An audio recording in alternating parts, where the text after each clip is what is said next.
Okay, so we've kind of taken a look at the question.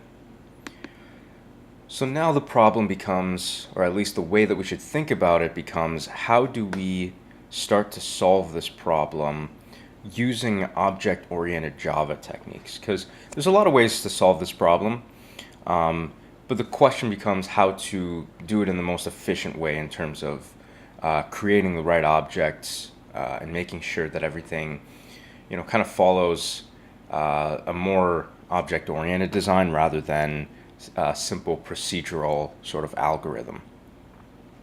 Okay, so the first thing we need to do is pick out the classes that we need to make.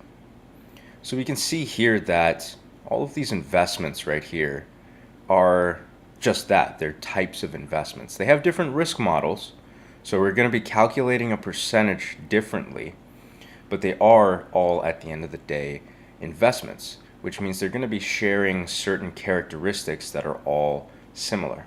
Okay, so if we come into NetBeans, let's just go ahead and open a new project.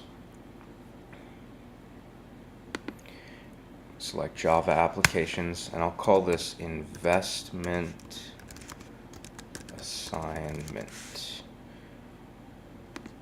We'll hit Finish. Just wait for everything to get set up. And so we can see that this is kind of a interesting scenario, right? And it's actually not that far off from something that you might have to do in a place like a bank or maybe a small business.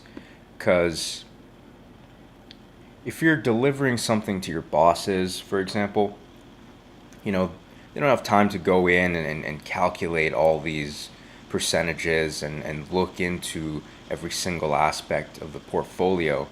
Instead, what they will have is, a report where they'll need to know right off the bat, okay, are we doing good? Are we not doing good? Where do we stand?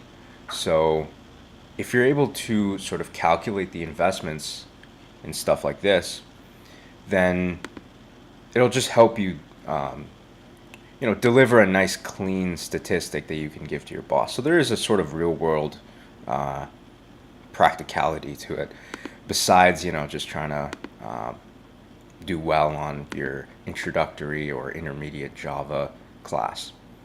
Okay, so I'm just going to come in and create a new class, and I'm going to call it investment.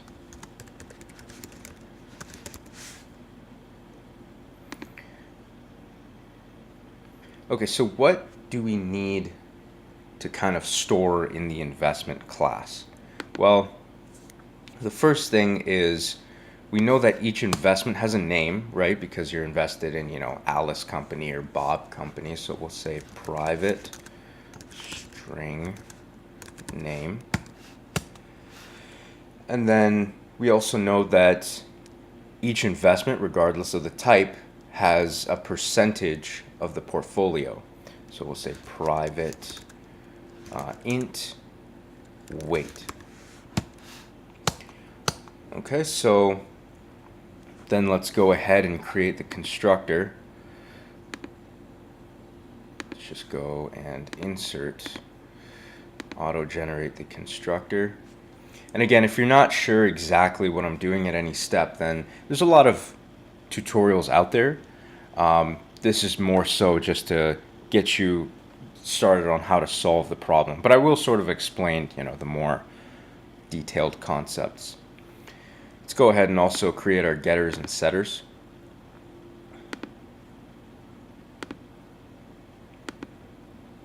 Okay, and what are we trying to actually accomplish beyond this? So we want to figure out how to calculate the risk. So what I'm going to say is public double calculate risk.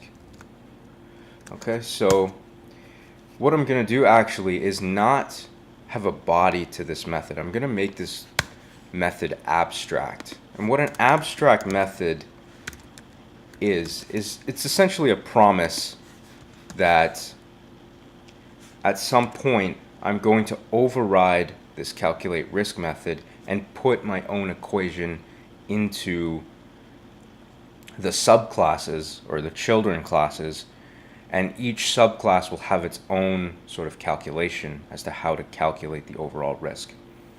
Okay, so now it's giving me an error, and it's saying that obviously this investment class is not abstract. So we're going to make this class abstract as well.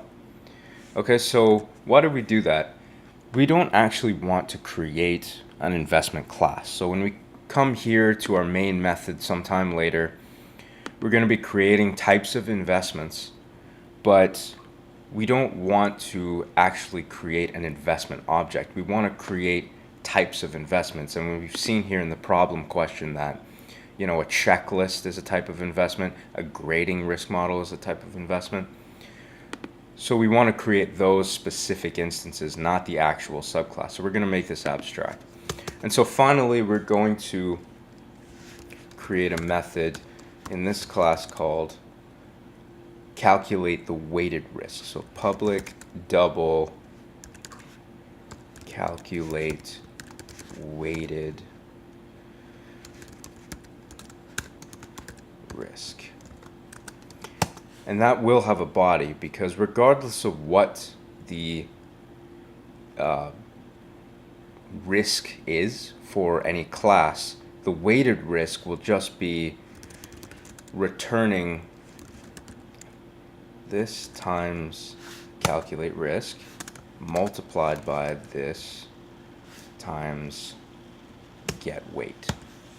Right? So it'll take the actual risk percentage and multiply it by the percent that we are invested into the portfolio. Okay, so if all this seems really complicated and really abstract right now, no pun intended, don't worry about it. It'll start to make more sense as we continue through and start breaking down the problem a little bit further. So I'll stop it for now, and in the next video, I'll sort of explain the different subclasses that we'll need to make.